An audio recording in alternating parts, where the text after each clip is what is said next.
नमस्कार। क्या आप बच्चों की स्क्रीन टाइम को लेकर घर में रोज की खींचतान से परेशान हो गए हैं? अगर हाँ, तो आप बिल्कुल सही जगह पर हैं। आज हम इसी उलझन को सुलझाने की कोशिश करेंगे और जानेंगे कि कैसे हमारी अपनी छोटी-छोटी आदतें इस मामले में एक बहुत बड़ा बदलाव ला सकती हैं। चलिए, शुरू करते हैं। कभी ऐसा महसूस होता है कि हम बच्चों को कहते रहते हैं, बस अब फोन रख दो, और हमारी बातें उन तक पहुंच ही नहीं रही है, जैसे किसी दीवार से बात कर रहे हो। अगर आपके साथ भी ऐसा होता है तो आप अकेले नहीं हैं। यकीन मानिए, ये सिर्फ हमारे या आपके घर की कहानी नहीं है। आज के डिजिटल ज़माने में ये लगभग हर घर की एक आम चुनौती बन गई है। लेकिन अच्छी बात यह है कि इसका एक हल है, और वो हमारी सोच से कहीं ज़्यादा आसान है। तो फिर असली मुद्दा है क्या? असल में बात हमारे शब्दों की है ही नहीं, बात है हमारे व्यवहार की। असली सीख तो वहीं से मिलती है। इस एक लाइन में ना एक बहुत गहरी सच्चाई छिपी हुई है। बच्चा आपकी बातों को नहीं, आपके बर्ताव को फॉलो करता है। हम चाहे कितने भी नियम क्यों ना बना लें, बच्चे सीखते वही हैं जो वो हमें हर रोज करते हुए देखते हैं।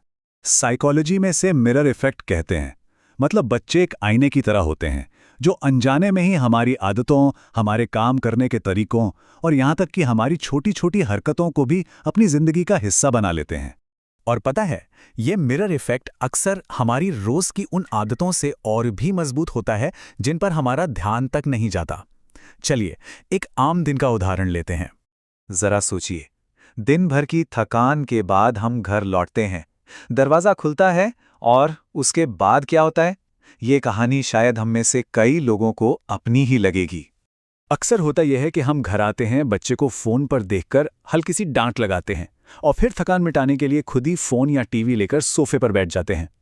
हम शायद इस पर गौर भी नहीं करते, लेकिन एक छोटी सी जोड़ी आंखें ये सब बहुत ध्यान से देख रही होती हैं और सीख रही होती हैं।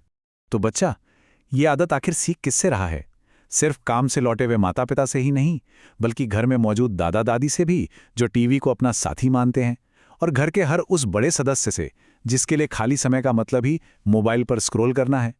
बच्चा तो बस वही सीख रहा है जो वो अपने चारों तरफ देख रहा है। तो बच्चे के छोटे से दिमाग में क्या संदेश जा रहा है? यही कि थकान मिटाने का या बोरियत दूर करने का सबसे आसान और डिफ़ॉल्ट तरीका स्क्रीन ही है। और धीरे धीरे यही संदेश उसकी अपनी पक्की आदत बन जाता है। तो सवाल यह है कि इस चक्र को तोड़ा कैसे जाए? देखिए, बदलाव की शुरुआत हमेशा खुद से होती है। हमें सिर्फ उपदेश देने वाला नहीं, बल्कि एक उदाहरण बनने वाला बनना होगा। एक बहुत पुरानी कहावत है, एक माँ 100 शिक्षकों के बराबर होती है, और ये बात बिल्कुल सच है। एक माता पिता के तौर पर हमारा असर किसी भी स्कूल या टीचर से कहीं ज्यादा गहरा और लंबे समय तक रहने वाला होता है। तो अब हमें अपना सवाल ही बदलना होगा। ये पूछने की बजाय कि मैं अपने बच्चे का स्क्रीन टाइम कैसे कंट्रोल करूं, हमें खुद से ये पूछना होगा, मैं ऐसी कौन सी अच्छी आदतें अपना सकता हूं जिसे देखकर मेरा बच्चा भी उन्हें सीखे। असली बदलाव कंट्रोल करने से नहीं, बल्कि प्रेरणा बनने से आएगा।